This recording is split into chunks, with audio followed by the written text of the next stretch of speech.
السلام علیکم۔ آج ہم جو ڈسکس کرنے جا رہے ہیں وہ ہیں مسنون دعائیں، ان کو ہم آج ڈسکس کریں گے۔ دوستو، مسنون دعائیں جو ہیں وہ ہماری روزمرہ کی جو زندگی ہے وہ اس میں جو ہے ہماری حفاظت، ہماری کفایت، ہماری مشکلات کا حل جو ہے وہ چھپا ہوتا ہے۔ اگر ہم وہ چھوٹی چھوٹی دعائیں ہیں بالکل وہ پڑھ کے گھروں سے نکلیں، وہ پڑھ کے ہم سفر کریں، وہ پڑھ کے ہم جاگیں یا وہ پڑھ کے ہم سوئیں، تو یقین کریں بہت ساری جو مشکلات ہیں، بہت ساری جو پریشانیاں ہیں وہ حل ہو جائیں گی۔ اور یہ بات میں بڑے یقین سے کہہ رہا ہوں کہ وہ حل ہو جائیں گی، تو زندگی جو ہے رحمتوں برکتوں کا جو ہے ایک نمونہ بن کے رہ جائے گی۔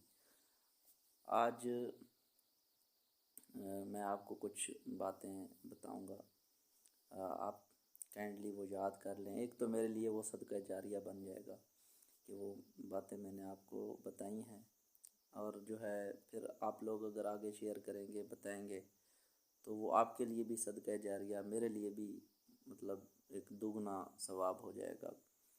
دیکھیں، ہم انسان ہیں، انسان تو ہوتے ہی وہی ہیں جو دوسروں کا بھلا چاہتے ہیں۔ پھر اس سے اوپر جو ڈگری آتی ہے وہ ہم مسلمان ہیں الحمدللہ۔ تو مسلمان تو وہ سوچے کہ میں جو ہے نا کس طرح دوسروں کو فائدہ پہنچاؤں۔ میرے ذہن میں یہ بات آئی ہے تو میں چاہتا ہوں کہ وہ میں آپ سے شیئر کروں۔ میرے انتہائی قابل احترام جو دوست میری بات سن رہے ہیں، میرے بھائی، میری بہنیں، تو چند ایک دعائیں ہیں۔ ایک دعا ہے گھر سے نکلنے کی، اس میں جو ہے وہ بالکل چند الفاظ ہیں، بسم اللہ توکلت علی اللہ لا حول ولا قوت الا باللہ۔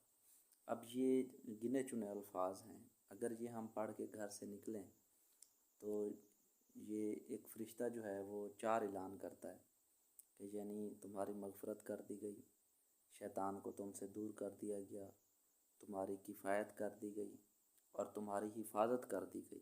یہ نہیں کہ کی جائے گی بلکہ کر دی گئی۔ اب دیکھیں، ہم گھر سے نکل کے زمینی اور آسمانی جو ناگہانی آفات ہوتی ہیں، قدرتی آفات ہوتی ہیں، جو بندہ سوچ بھی نہیں رہا ہوتا اور وہ پیش آ جاتی ہیں، تو ان سے بندہ بچ سکتا ہے۔ یہ پیارے نبی صلی اللہ علیہ وسلم کی جو سیرت طیبہ ہے اس سے ریلیٹڈ یہ باتیں ہیں۔ تو پھر جو ہے جو لوگ صبح، ظاہر ہے ہم مسلمان ہیں، نماز سے آغاز کر کے پھر اگر یہ سورہ یاسین کو ہم پڑھ لیں صبح صبح، تو اس میں یہ ہے کہ ہم سارے دن کے ہمارے کام جو ہیں وہ الحمدللہ بن جائیں گے۔ ہمارا وہ دن بہت راحت سے، بہت چین سے گزرے گا۔ اس کے بعد جو ہے ہم بازار میں بھی جاتے ہیں، خریداری کرتے ہیں، تو ظاہر ہے یہ ہر بندے کا واسطہ پڑتا ہے، چاہے وہ مرد ہے چاہے وہ عورت ہے۔ تو کہتے ہیں کہ بازار میں چوتھا کلمہ اگر ہم پڑھ لیں تو اس کے بے شمار فوائد وہ ان سے ہٹ کے، یعنی ایک اس میں یہ بہت بڑا فائدہ ہے کہ آپ کو کوئی لوٹ نہیں سکے گا۔ آپ جو نوسر باز ہیں، جو بندہ یعنی 1000 کی چیز وہ آپ کو 2000 میں بیچنا چاہے گا، تو اللہ کریم آپ کو جو بصیرت ہے آپ کی وہ اتنی تیز ہو جائے گی کہ کوئی بندہ آپ سے 2 نمبری نہیں کرے گا۔ آپ صحیح صحیح مال اور جو ہے صحیح صحیح سودا کر کے واپس لوٹیں گے۔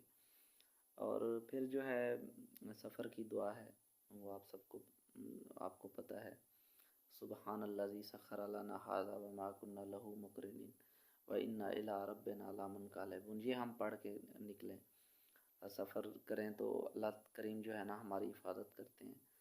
تو دوستو، یہ جو چھوٹی چھوٹی دعائیں ہیں ہم ان کو معمول بنائیں۔ اس طرح صبح اٹھنے کی دعا ہے، پھر سونے کی دعا ہے، ایون کہ جو ہم واش روم جاتے ہیں اس میں بھی جانے کی دعا ہے، یہ ساری۔ اچھا، پھر آیت الکرسی ہے، کم از کم درجے میں جو آیت الکرسی ہے وہ میرے خیال میں ہمارے ہر بچے کو زبانی یاد ہو، بڑے ہیں چھوٹے ہیں، مرد ہیں عورتیں ہیں، ان سب کو جو ہے وہ زبانی یاد ہو۔ یہ کوئی مشکل نہیں ہے، 1 دن میں نہیں ہوتا، 2 دن میں کر لیں۔ 2 دن میں نہیں ہوتا، 3 میں کر لیں، 4 میں، ہفتے میں، مہینے میں اگر ہم اسے کریں تو ایک ایک لائن بھی نہیں آتی، آدھی آدھی لائن بھی نہیں آتی، اس سے بھی کم ہمارا جو ہے نا، اگر ہم ڈیلی کریں اسے تو 1 مہینے کے اندر اندر بہت آسانی سے جو ہے ہم اسے یاد کر سکتے ہیں۔ اس کا جو ہے رات کو سوتے وقت اگر ہم اسے ایک دفعہ پڑھیں تو ہمارا گھر جو ہے نا اللہ کریم جو ہے نا اس کی حفاظت فرماتے ہیں۔ اگر ہم 2 دفعہ پڑھیں تو آتا ہے روایت میں کہ یعنی ہمسایوں کی بھی حفاظت ہوتی ہے، پورے بستی کی حفاظت ہو جاتی ہے جتنی زیادہ ہم اس کو پڑھتے ہیں۔ پھر جو ہے ہم نمازیں تو ہم پڑھتے ہیں، یعنی وہ آتا ہے قرآن پاک میں دوسرے پارے میں ہے کہ ہم جب ہمیں کوئی مشکل پیش آئے تو ہم کیا کریں، ہم صبر سے اور نماز سے جو ہے وہ اللہ کریم سے جو ہے وہ کریں، اپنا حفاظت مانگیں، مدد مانگیں۔ تو اس طرح کرنے سے جو ہماری زندگی ہے، جو روزمرہ کی ہماری زندگی ہے، بہت ساری پریشانیاں، بہت ساری جو مشکلات ہیں ہم ان سے نکل سکتے ہیں۔ پھر میں آپ کو ایک اور بات بتانے لگا ہوں کہ جو سورۃ واقعہ ہے وہ ہم مغرب اور عشاء کے درمیان پڑھ لیں۔ اگر ہم وہ مغرب اور عشاء کے درمیان پڑھ لیں گے تو یقین کریں جو مالی پریشانیاں ہیں، جو مالی مشکلات ہیں، وہ ہماری ایسے حل ہو جائیں گی کہ آپ کو بالکل بھی پریشانی نہیں ہوگی۔ جو غربت کے مسائل ہیں، جو پریشانیاں ہیں، جو فاقہ ہے، یعنی آپ کا بٹوا ہر وقت الحمدللہ الحمدللہ وہ بھرا رہے گا، وہ کبھی خالی نہیں ہوگا۔ تو مغرب کے بعد پڑھ لیں یا پھر عشاء کے بعد پڑھ لیں، رات کو پڑھ لیں، یعنی مغرب اور عشاء کے درمیان ہم اس کو پڑھیں یا پھر عشاء کے بعد پڑھ لیں جب بندے کو آسانی ہو، تو وہ روز کا معمول ہم بنا لیں۔ تو اس کے ساتھ جو ہے پھر کچھ اور جو ہیں وہ ہیں اپنا ہمارے جو معمولات ہیں اس میں ہم اس کو ایڈ کر لیں۔